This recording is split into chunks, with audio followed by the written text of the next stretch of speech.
Ada orang beriman itu yang dimasukkan surga. Ada orang beriman itu yang dimasukkan ke dalam surga. Ada orang beriman itu yang disebut penduduk surga.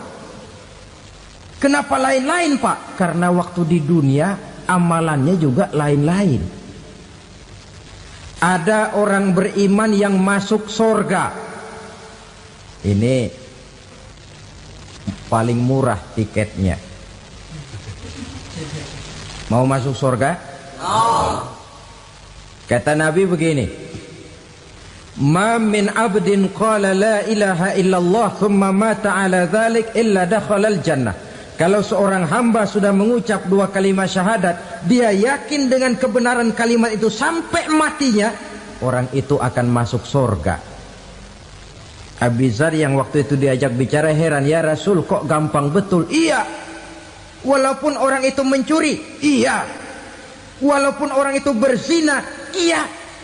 Biar dia mencuri, biar dia berzina, kalau dia sudah mengucap dua kalimat syahadat, dia yakin dengan kebenaran kalimat itu sampai matinya, itu orang akan masuk surga. Jadi masuk surga cukup dua kalimat syahadat, yakin sampai mati, masuk surga. Itu perkara masuk. Tapi kalau pertanyaannya diterusin, masuknya kapan, Pak? Nah, ini lain lagi urusannya. Sebab ada yang masuknya itu langsung, ada yang mampir dulu. Di sana tempat cuma dua, kalau tidak surga, neraka. Mau ke surga tapi mampir dulu, yang mampirnya jelas di neraka. Kenapa? Dalam hadis qudsi ada riwayat, nanti itu di akhirat, setelah Allah selesai mengatur penduduk surga masuk surga, yang neraka masuk neraka, Allah berkata kepada malaikat Malik, malaikat Malik, labaik ya Allah. Itu bajingan-bajingan tengik, manusia-manusia durjana yang waktu di dunia tidak mau sujud, jauh dari ulama, gemar melakukan yang munkarat dan maksiat, hidup di tengah masyarakat selalu jadi bibit keonaran, kufur, sudah masuk neraka semua. Sudah ya Allah. Nah, kalau sudah, coba sekarang kamu masuk, Malik. Saya, iya, masuk neraka. Mau apa ya Allah? Kata Allah, akhriju minan nar man kana fi qalbihi misqala habbatin min khardalin min iman. Kau masuk neraka, cari di dalam neraka orang-orang yang ada imannya walaupun kecil sebesar biji zarah, angkat mereka keluar. Masuk malaikat Malik ke neraka, cari orang yang ada imannya, korek-korek. Ya repot, udah pada gosong. Yang ada imannya diangkat ke atas, yang ada imannya diangkat ke atas, lalu dimandikan di Nahrul Hayat, namanya sungai kehidupan di akhirat nanti. Cakep lagi rupanya, bersih lagi wajahnya, apel di hadapan Allah. Kata Allah, bagaimana mas? Kapok nggak sampean? Kapok ya Allah. Nah, kalau kapok, idhab fadkhulil jannah, pergi masuk surga sana. Berangkat mereka ke surga, ketemu sama teman-temannya yang udah sampai lebih dulu, yang nggak pakai mampir lagi. Terjadi dialog. Kata teman-temannya yang udah pada nyampe duluan, mas, iya, emang baru sampai? Saya baru sampai. Memang mampir di mana dulu mas? Kita sudah lama sampai di surga. Saudara buka surah Al-Muddatsir ayat 34-35. Ma salakakum fis saqar? Kenapa kamu mampir di neraka Saqar? Qalu lam nakum minal musallin.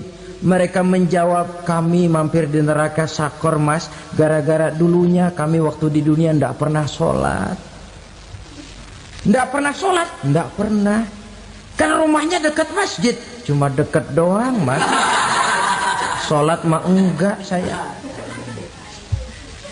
nggak pernah ngasih makan fakir miskin, nggak pernah hadir di majelis taklim, pendeknya nggak pernah melakukan kebajikan, maka saya pun mampir di neraka sakor.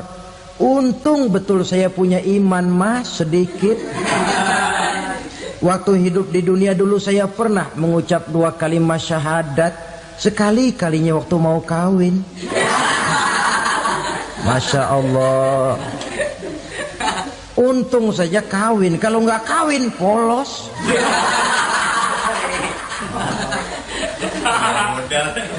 Itu juga pengulu sudah setengah mati ngajarin. Asyhadu alla, asyaduaan, asyaduaan.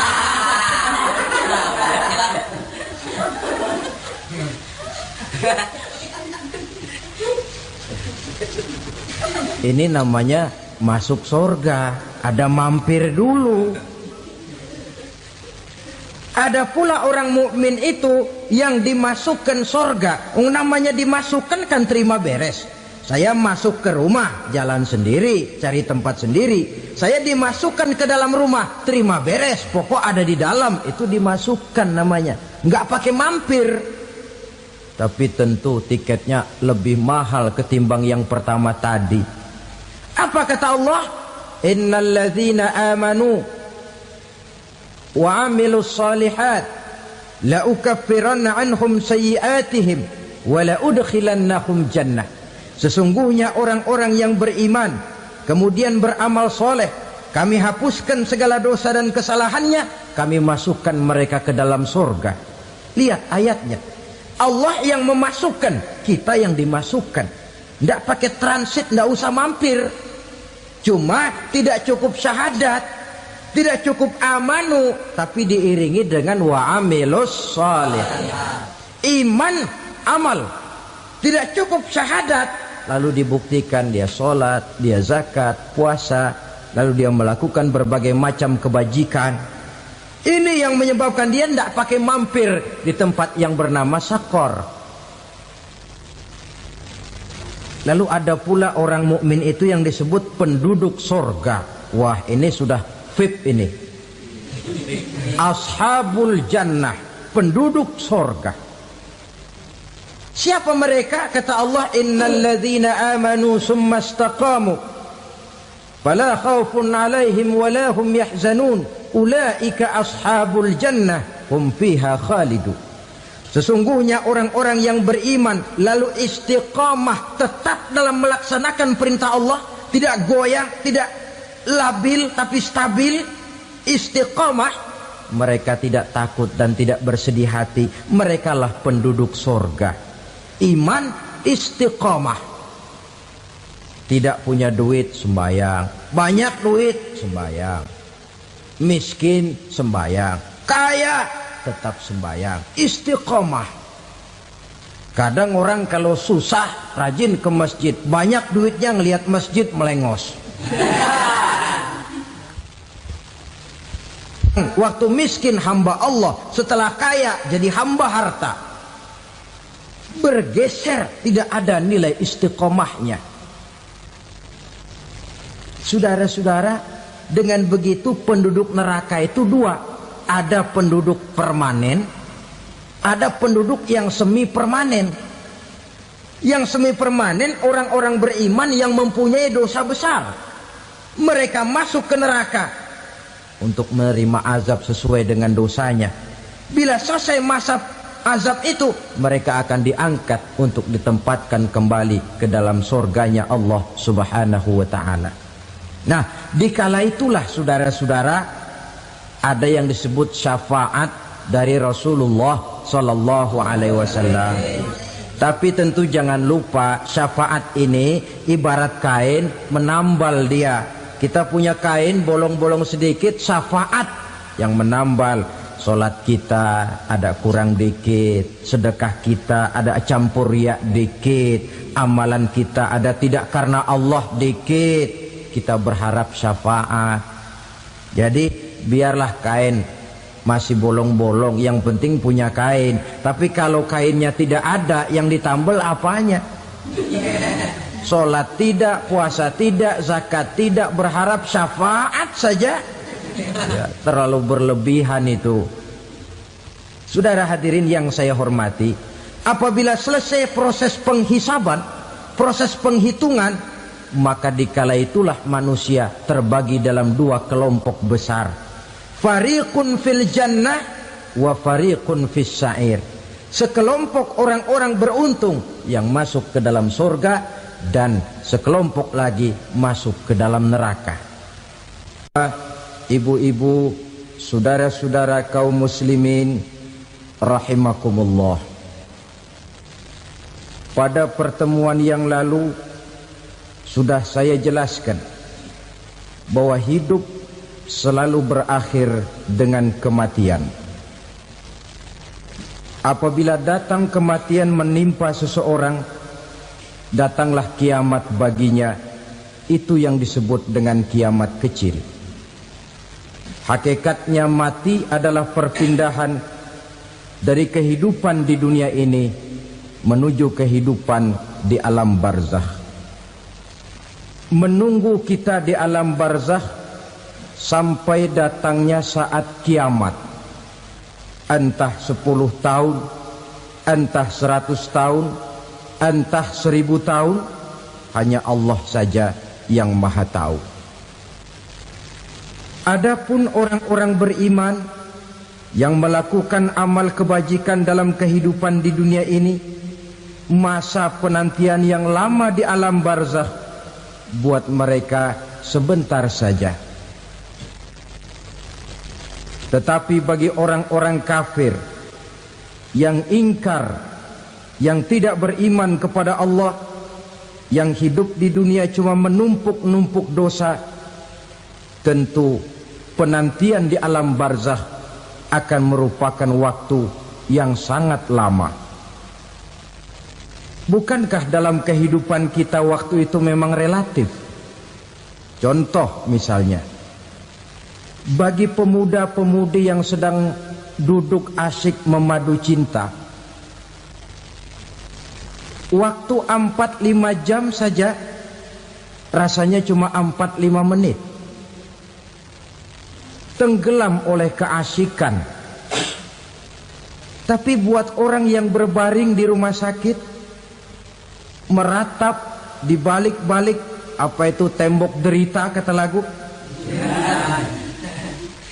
di balik dinding-dinding penjara, sehari bagai seminggu, seminggu rasa sebulan, sebulan boleh jadi rasa setahun.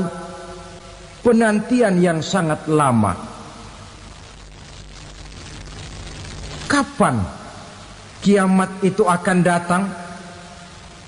Ini rahasia Allah. Jangankan kita yang orang awam, baginda Nabi sendiri tidak diberitahu oleh Allah kapan kiamat itu akan terjadi. Tetapi sungguh pun demikian, banyak hadis-hadis yang menjelaskan ciri atau tanda-tanda datangnya kiamat. Nah, kalau sudah bicara soal tanda, tanda kiamat itu ada dua. Pertama yang disebut alamatus sughra, tanda-tanda kecil. Ini waktunya masih ada tenggang. Ada yang dinamakan alamatul kubra, tanda-tanda besar.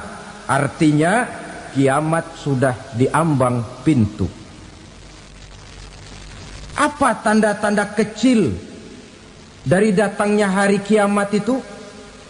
Misalnya kata Nabi, apabila ilmu sudah diangkat oleh Allah, artinya apabila ulama sudah banyak wafat, minat orang belajar agama berkurang, lalu kebodohan nampak merajalela di mana-mana, zina dikerjakan secara terbuka, minuman-minuman keras jadi kebanggaan. Itu termasuk di antara tanda-tanda kecil terjadinya hari kiamat. Apalagi misalnya iza waladatil ammatu rabbataha, apabila budak sudah melahirkan tuan. Apa maksudnya? Ada yang mentafsirkan apabila anak sudah bisa membudaki orang tuanya. Orang tua yang melahirkan dia, yang membesarkan dia, demi setelah si anak besar jadi orang berpangkat, bertitel, berharta, berkedudukan, jadilah orang tua itu budaknya. Sehingga sering dibilang kalau orang tua kaya, anak jadi raja. Tapi kalau anak yang kaya, orang tua sering jadi budak. Apalagi munculnya fitnah yang bergelombang, timbul perang antara dua bangsa yang besar, waktu berjalan terasa sangat pendek sekali. Itu merupakan tanda di antara tanda-tanda kiamat. Termasuk di dalamnya sulit membedakan mana laki, mana perempuan. Kan kalau tanda-tanda kayak begini sekarang sudah banyak kita lihat kan. Ulama banyak wafat, penggantinya sulit. Zina dikerjakan berterang-terangan, minuman keras jadi kebanggaan, banyak anak membudaki orang tuanya, sulit membedakan mana laki mana perempuan. Kadang-kadang dari belakang kita lihat perempuan bener, begitu kita colek nengok jenggotan.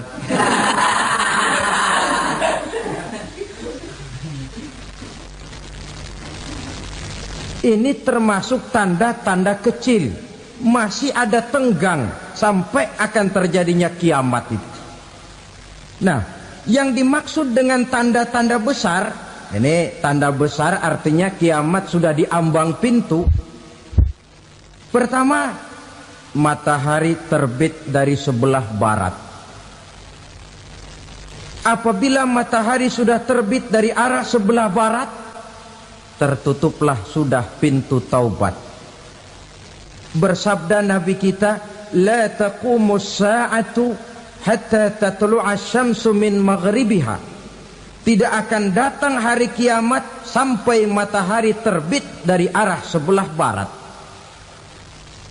Wa iza tala'at, manakala matahari telah terbit dari arah sebelah barat, wara'ahan nasu, manusia banyak menyaksikan itu, amanu ajma'un, mereka pun lalu beriman. Yang tadinya kafir, yang tadinya ingkar, yang tadinya membangkang, setelah melihat matahari terbit dari sebelah barat, buru-buru beriman, berlomba-lomba mengucap dua kalimat syahadat. Tapi apa yang terjadi? Kata Nabi, wadzalika hina la yanfa'u nafsan imanuha lam takun amanat min qabl. Hari itu adalah hari yang iman sudah tidak berguna lagi bagi seseorang apabila sebelumnya memang dia tidak pernah beriman. Au kasabat fi imaniha khaira, atau beriman tetapi tidak pernah melakukan kebajikan di dalam keimanannya itu. Hari yang sudah kasib, hari yang sudah terlambat, beriman tidak akan ada gunanya lagi. Ini pelajaran buat kita. Sebelum sang surya terbit dari sebelah barat, sebelum nafas sampai di tenggorokan, artinya pintu taubat masih terbuka. Kalau dua hal itu sudah terwujud, nafas sudah sampai di kerongkongan, atau matahari sudah terbit dari arah sebelah barat, tertutuplah sudah pintu taubat. Tak ada lagi gunanya pangkat, jabatan, harta, bahkan beriman pun dalam suasana macam itu. Too late, kata orang Kulon. Sudah terlambat. Matahari terbit dari arah sebelah barat. Itu tanda besar, artinya kiamat sudah diambang pintu. Lalu apalagi tanda besar? Munculnya Dajjal. Dajjal artinya pendusta-pendusta yang menyesatkan manusia. Ada dua macam Dajjal, saudara. Ada Dajjal kecil. Ini Dajjal kelas teri. Kalau ini sejak zaman Rasulullah sudah ada itu. Tiap zaman ada. Di zaman Rasulullah misalnya ada yang bernama Aswad al-Unsi dari Yaman. Ada yang namanya Musailamah al-Kazzab dari Yamamah. Ada yang namanya Ibnu Sayyad dari Madinah. Ini dajjal-dajjal di zaman Rasul. Musailamatul Kadzab memproklamirkan diri jadi nabi dia. Di zaman Rasul masih hidup. Ini dajjal zaman Nabi. Di zaman sahabat muncul dajjal-dajjal. Di zaman kita sekarang ini dajjal-dajjal pun gentayangan. Dajjal-dajjal kelas teri. Kerjanya mendustakan manusia, menyesatkan manusia, memalingkan manusia dari jalan yang benar dan diridhoi oleh Allah Subhanahu wa taala. Adapun yang merupakan tanda besar dari datangnya kiamat, dajjal-dajjal kelas kakap. Pembohong-pembohong besar yang menyesatkan masyarakat manusia berpaling dari jalan Allah mengikuti jalan mereka. Apa sih ciri dajjal itu? Kata Nabi dalam hadis Bukhari Muslim, "Inna dajjala", sesungguhnya yang namanya dajjal itu yakhruju, satu saat akan muncul mendekati hari kiamat. Wa inna ma'ahu ma'an, si dajjal ini membawa air. Wa naran, dan juga membawa api. Dua simbol. Di tangan yang satu dia bawa air, di tangan yang satu dia bawa api. Wa ammal ladzi yarahu an-nasu ma'an fanarun, adapun yang orang banyak lihat air, hakikatnya adalah api. Yang dilihat api, hakikatnya adalah air. Oleh sebab itu, kalau api yang ditawarkan, ambillah air.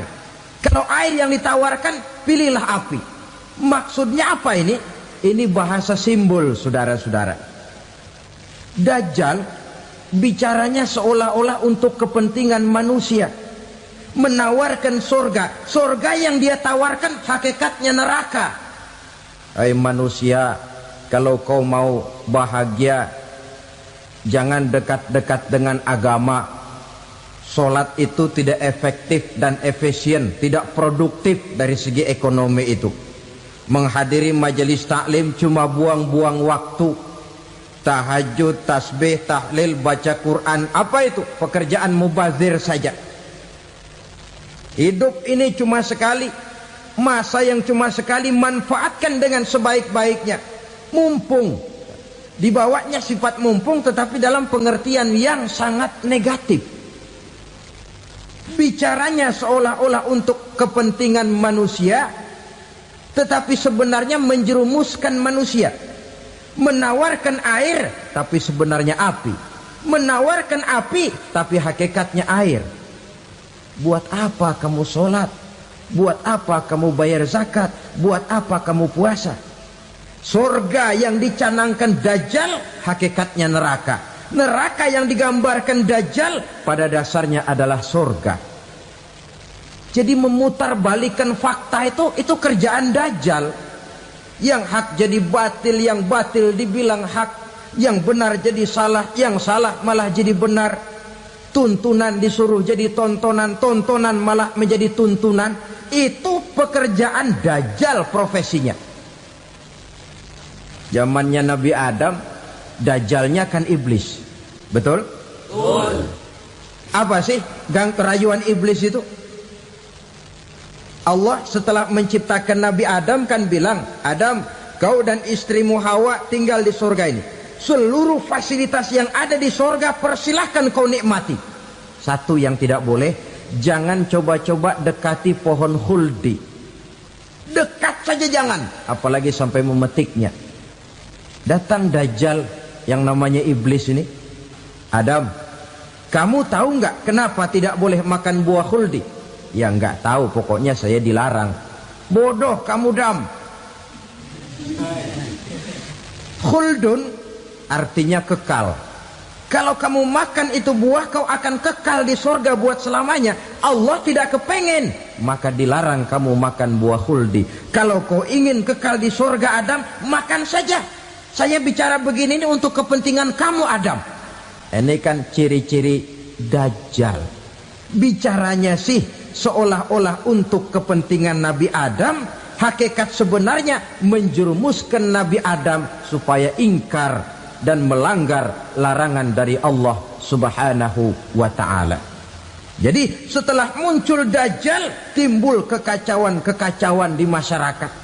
Banyak yang terpengaruh, terpedaya dan terpesona.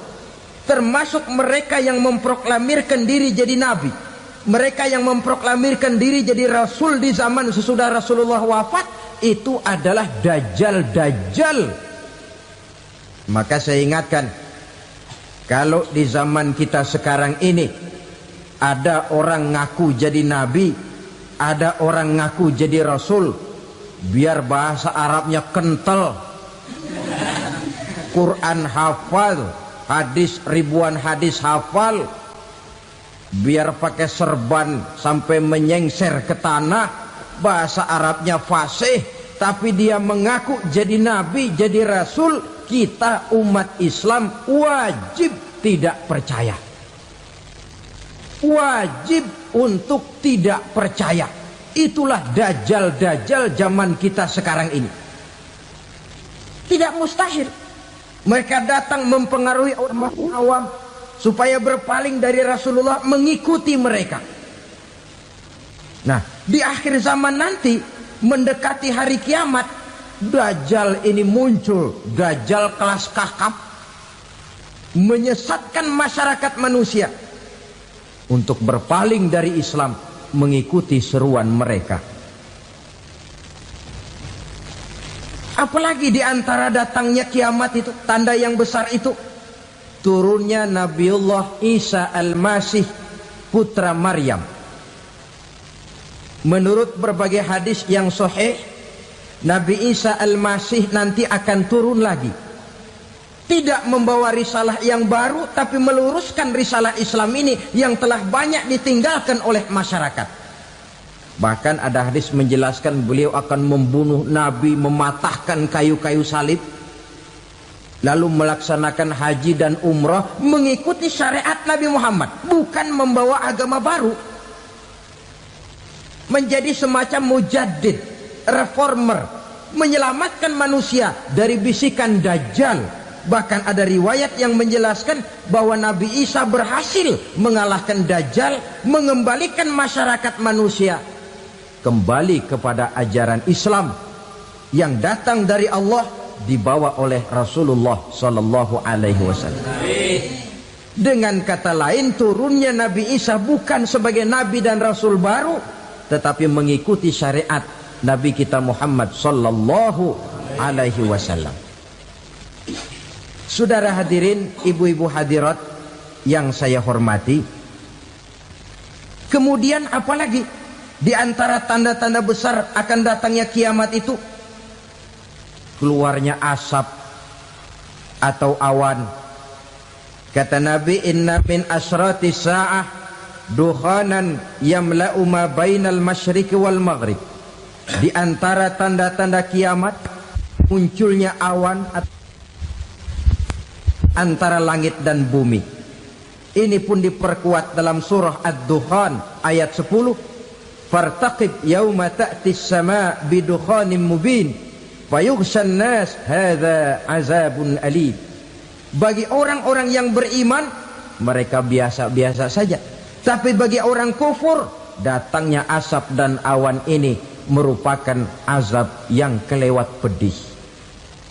Barangkali sedikit mendekati gambaran tentang azab yang pedih ini, saya ingatkan alam pikiran kita kepada peristiwa yang belum lama terjadi.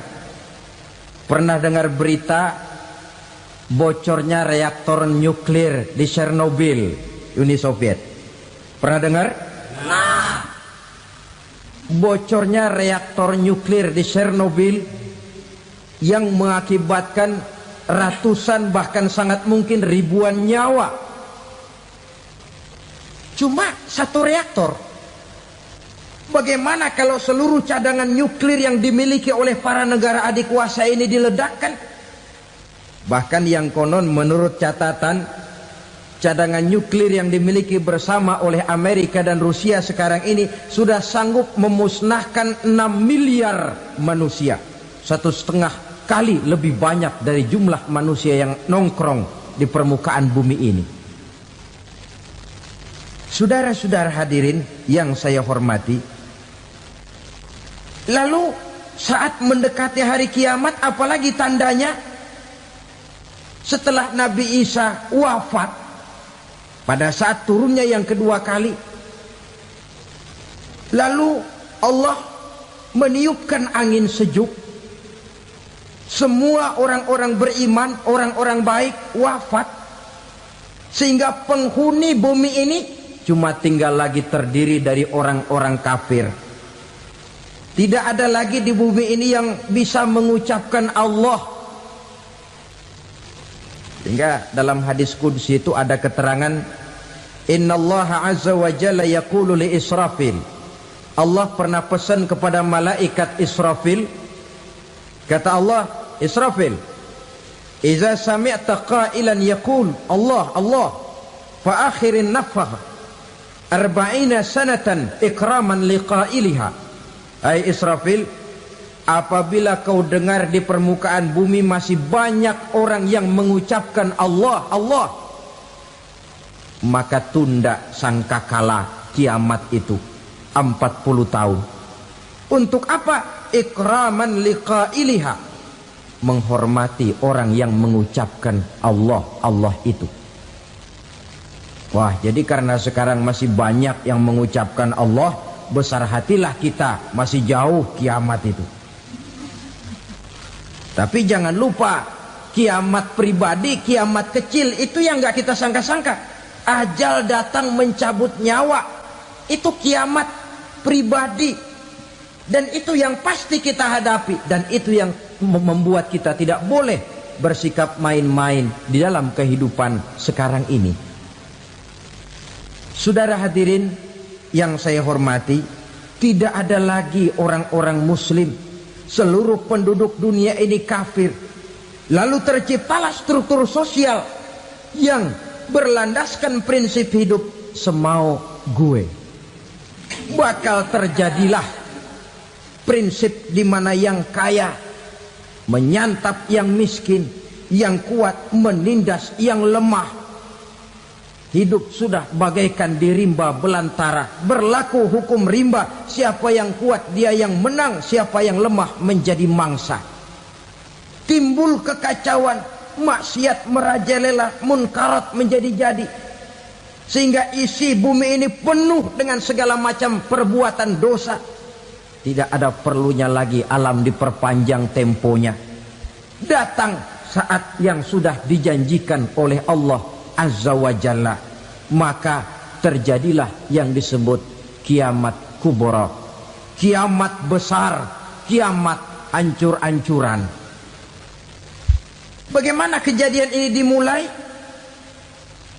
Dalam surah Az-Zumar ayat 68, Allah Subhanahu wa taala berfirman, wa nufikha fis suri fasa'iqa man fis samawati wa man fil ardi illa man sya'allahu.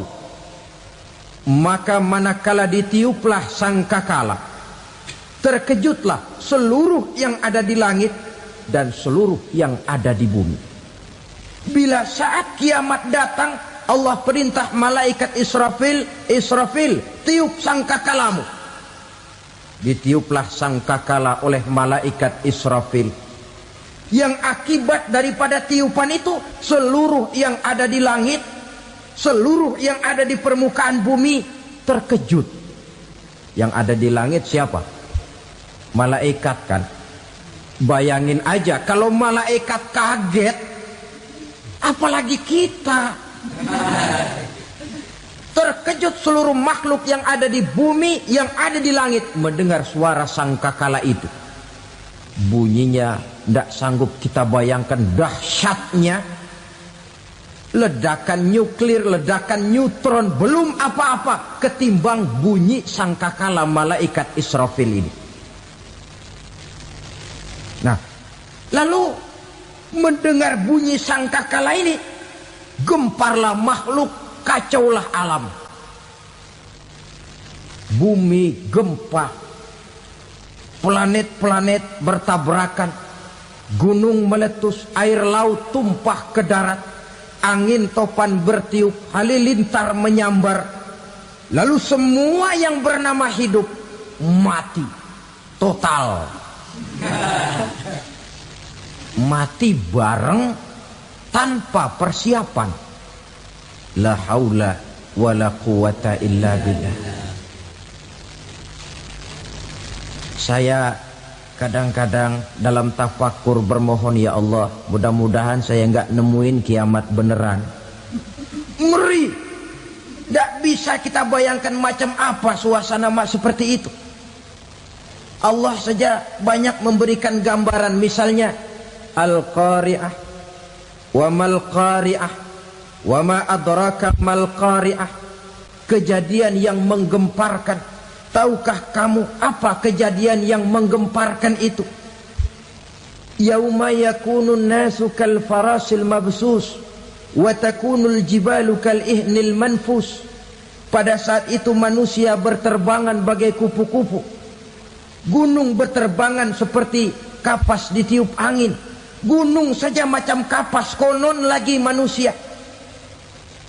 Kematian total, mulai semut sampai gajah mati. Jin mati, iblis mati, malaikat mati. Malaikat saja mati. Saudara hadirin yang saya hormati, kematian total yang tanpa persiapan. Orang bilang, Pak, kalau mati bareng begitu yang repot malaikat maut dong ya. Cabut sana, cabut sini. Itu kalau menurut logika kita. Mestinya begitu menurut logika. Tapi logika juga yang nggak perlu serepot itu. Sebab untuk mematikan listrik di wilayah DKI, di wilayah Jakarta, nggak perlu tiap rumah didatengin, matiin, ya lama. Cukup dari kantor pusatnya saja PLN, tekan satu tombol, gelaplah seluruh Jakarta. Saudara hadirin yang saya hormati, kematian total. Lalu setelah kematian total, planet-planet juga mati, dalam arti tidak bergerak dan beredar. Angin mati, dalam arti tidak bertiup. Air mati, dalam arti tidak ada riak gelombang. Pokoknya semua mati. Kullu nafsin za'iqatul maut. Semua yang bernafas mati. Dalam ayat lain, kullu man 'alaiha fan. Semua yang ada di permukaan bumi fana. Yang kekal cuma Allah Subhanahu wa ta'ala. Yang paling belakang mati malaikat maut dan malaikat Israfil. Tapi mati juga sesuai dengan janji Allah. 10 lamanya. Tidak dijelaskan oleh Abi Hurairah 40 jam, apa 40 hari, apa 40 tahun. Hadis-hadis cuma menyebutkan 40 saja. Sunyi alam. Yang tinggal cuma Allah saja lagi. Ketika itu Allah berseru-seru, katanya, limanil mulkul yauma. Siapa para penguasa hari ini? Mana itu raja-raja dan penguasa yang dulu mengaku jadi Tuhan? Fir'aun. Mana Fir'aun sekarang? Yang dulu jadi raja, merasa berhasil, sombong, lalu tidak mau turun-turun dari kekuasaannya, sampai kepada puncak kekurang ajarannya mengangkat diri jadi Tuhan. Mana itu Fir'aun? Namrus. Mana sekarang Namrus? La ilaha illa ana. Ternyata tidak ada Tuhan lain selain daripada aku, kata Allah. Proses kemudian, saudara-saudara, turunlah hujan dari langit. 40 lamanya hujan itu. Tidak jelas juga 40 jam apa 40 hari. Setelah air turun membasahi, datanglah tiupan sangkakala yang kedua. Semua yang bernama mati bangkit dari kuburnya masing-masing. Ini yang disebut Yaumul Ba'thi, hari kebangkitan. Allahu Akbar. Pada saat kita bangkit dari kubur kita masing-masing, kumpul di padang mahsyar namanya. Bayangin aja, saya sendiri nggak sanggup bayangin. Manusia sejak zaman Adam sampai zaman kiamat kumpul bareng di tempat sama. Berapa banyaknya itu?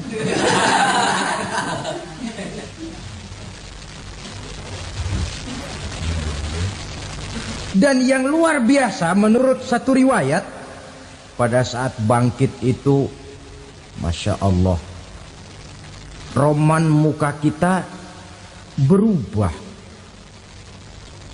disesuaikan dengan amalan kita waktu di dunia ini.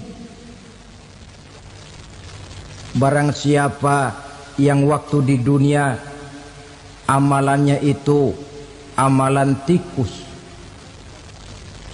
di akhirat nanti dia bangkit dari kubur, mukanya seperti muka tikus. Gagah betul badannya, tapi mukanya seperti tikus.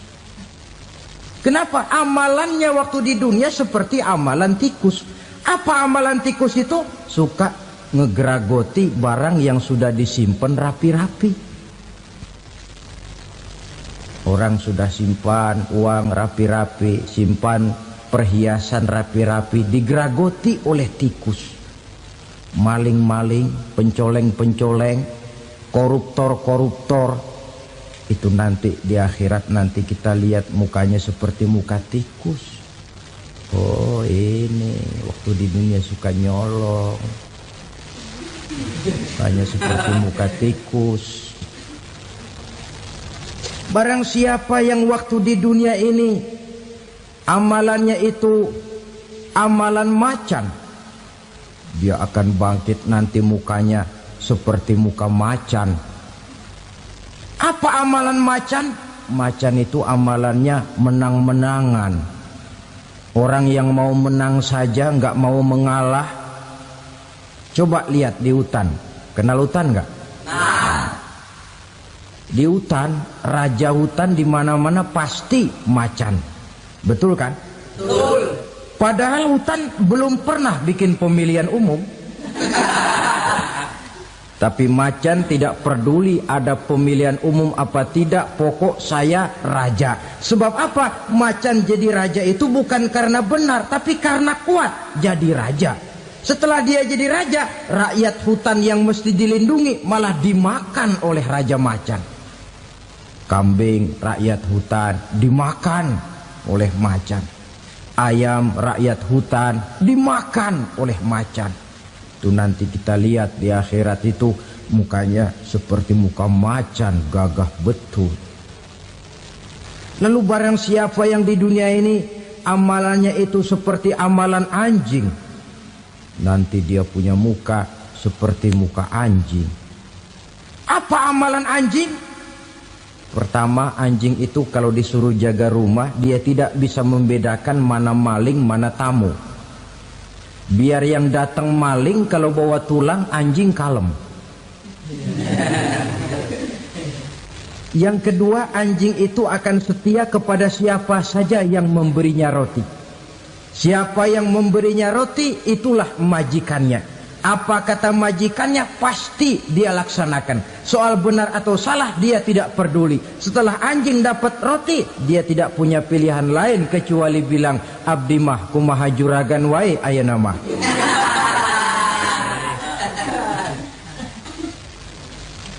Saudara hadirin yang saya hormati,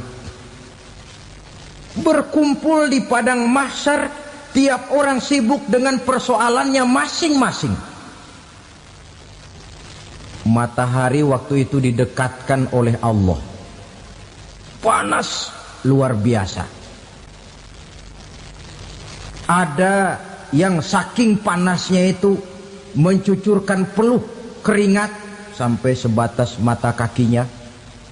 Ada yang keringatnya sampai sedengkulnya. Ada yang keringatnya sampai sepusatnya.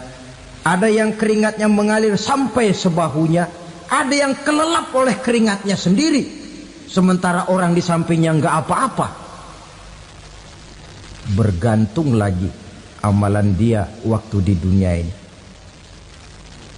Saudara-saudara, sebagian orang dalam kepanikan padang mahsyar berombong-rombong datang mereka menghadap Nabi Adam. Ya Adam, anta abal bashar. Hai Adam, Tuhan adalah bapak moyang manusia. Kami sebentar lagi akan disidang, dimintakan pertanggungan jawab. Tolonglah kami, hai Adam. Kata Nabi Adam, jangankan nolongin sampean, saya sendiri tanggung jawab di hadapan Allah ketika dulu tidak boleh makan khuldi, saya serobot. Sudahlah, urus diri masing-masing saja, nafsi. Begitu kata Nabi Nuh, begitu kata Nabi Ibrahim. Tiap orang bertanggung jawab sendiri-sendiri. Ketika itulah saudara-saudara, nikmatnya menjadi umat Nabi besar Muhammad sallallahu alaihi wasallam. Sebab apa? Walaupun menurut abjad kita ini umat paling belakang, paling belakang kita ini toh, karena Nabi Muhammad adalah Nabi akhir. Tapi akan dihisap lebih dulu, lewat di atas sirat lebih dulu, masuk surga lebih dahulu ketimbang umat-umat belakangan. Ketika Rasul mendekati ajal, beliau tanyakan itu kepada malaikat Jibril. Malaikat Jibril berkata, Muhammad jangan khawatir, Allah sudah berjanji, inni haramtul jannata ala sairil anbiya hatta tadkhulaha anta, wa haramtuha ala sairil umami hatta tadkhulaha ummatuka. Surga aku haramkan buat seluruh nabi kecuali kalau engkau Muhammad sudah masuk ke dalamnya, dan surga aku haramkan buat seluruh umat kecuali kalau umatmu Muhammad sudah masuk ke dalamnya. Logikanya, walaupun menurut abjad kita umat paling belakang, bakal dihisap paling dulu, lewat di atas sirat paling dulu, masuk surga paling dulu, kalau mampir ke neraka juga paling dulu. Ya resiko. Jangan mau enaknya aja paling dulu. Saudara hadirin yang saya hormati, setelah masa kebangkitan itu jangan dikira begitu bangkit langsung diperiksa. Masih menunggu menanti ribuan tahun perhitungan padang mahsyar untuk sampai kepada proses yang disebut yaumul hisab, hari perhitungan. Seorang demi seorang bakal dipanggil. Bayangkan saja, kita se-RT saja di absen, kadang-kadang perlu waktu lama. Ini manusia sejak zaman Nabi Adam sampai datang hari kiamat, satu demi satu disidang di hadapan Qadhi Rabbul Jalil. Status sosial copot sudah waktu itu. Yang pernah jadi hartawan di situ tidak lagi kelihatan kehartawanannya.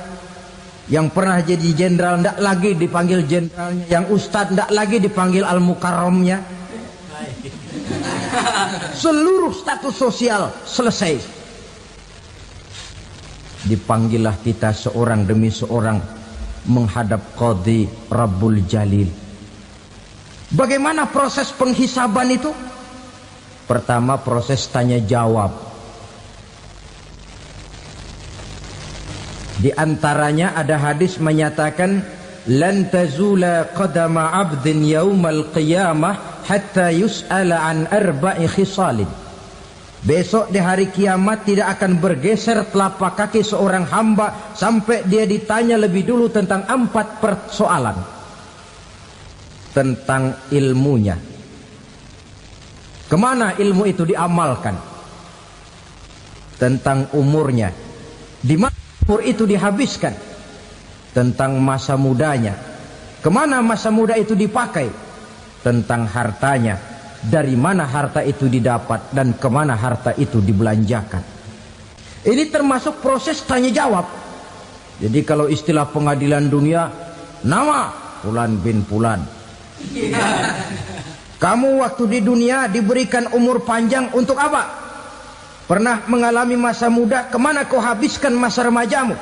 Kau diamanahkan ilmu, dengan apa ilmumu kau amalkan? Kau diberikan harta, dari mana harta kau dapat, kemana kau belanjakan? Tak seorang pun yang bisa mungkir. Sebab apa? Dikala itu yang menjadi saksi bukan orang. Yang menjadi saksi adalah seluruh anggota badan kita.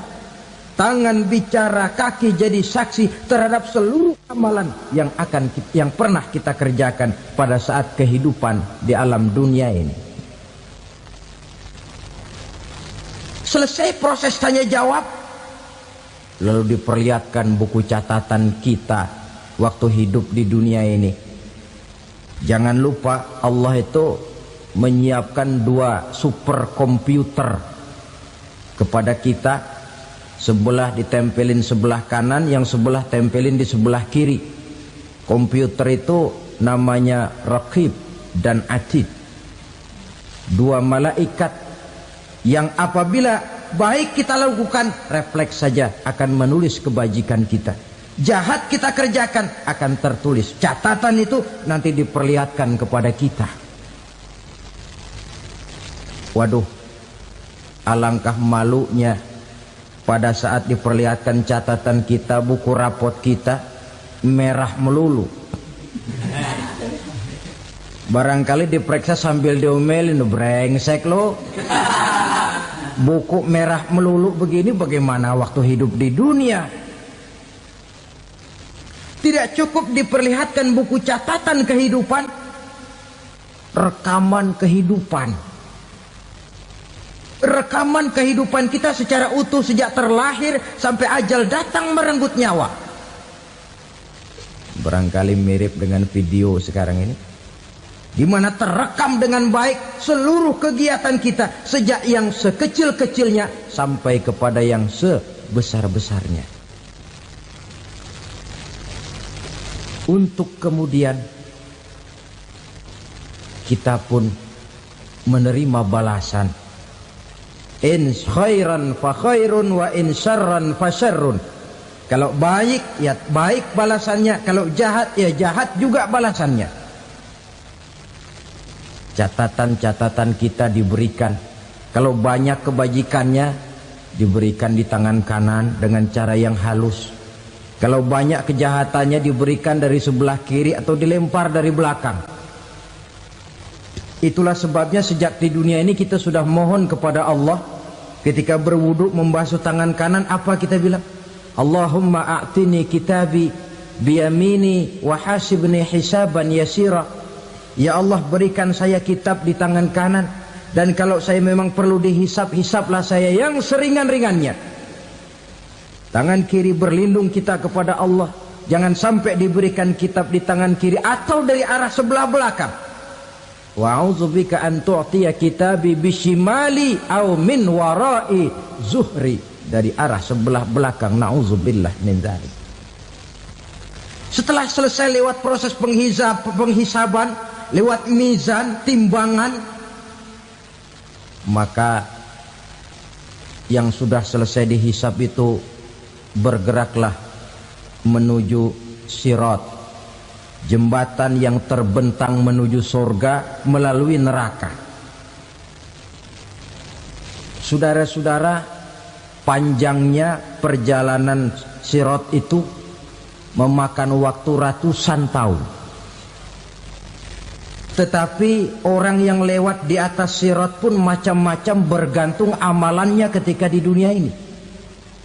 Ada yang lewat di atas sirat itu kalbarkil khatib, seperti kilat yang menyambar, lep, sudah sampai dia di surga. Cepat bukan main. Ada yang lewat di atas sirat itu seperti orang lari-lari. Ada yang lewat di atas sirat itu seperti orang jalan biasa. Ada yang sambil merangkak, ada yang sambil ngesor, ada yang sambil gelayutan, ada yang selamat sampai ke ujung ke surga, ada yang tergelincir jatuh masuk ke dalam neraka, bergantung amalannya dalam kehidupan di dunia sekarang ini. Tiap kita akan melewati yang namanya sirat ini. Saudara-saudara kaum muslimin yang saya hormati, dengan demikian mereka yang selamat melalui sirat sampai ke terminal akhir surga, mereka yang ketika dihisab ternyata banyak kejahatannya daripada kebaikannya, mereka singgah di dalam neraka. Nah, adapun orang-orang yang beriman menurut ayat Quran dan hadis Nabi itu nanti ada bermacam-macam. Ada orang beriman itu yang dimasukkan surga. Ada orang beriman itu yang dimasukkan ke dalam surga. Ada orang beriman itu yang disebut penduduk surga.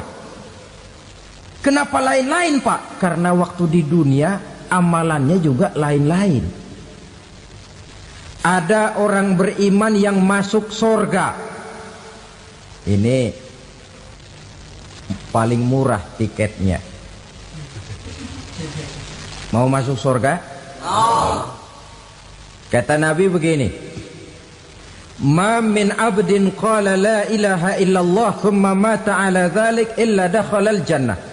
Kalau seorang hamba sudah mengucap dua kalimat syahadat, dia yakin dengan kebenaran kalimat itu sampai matinya, orang itu akan masuk surga.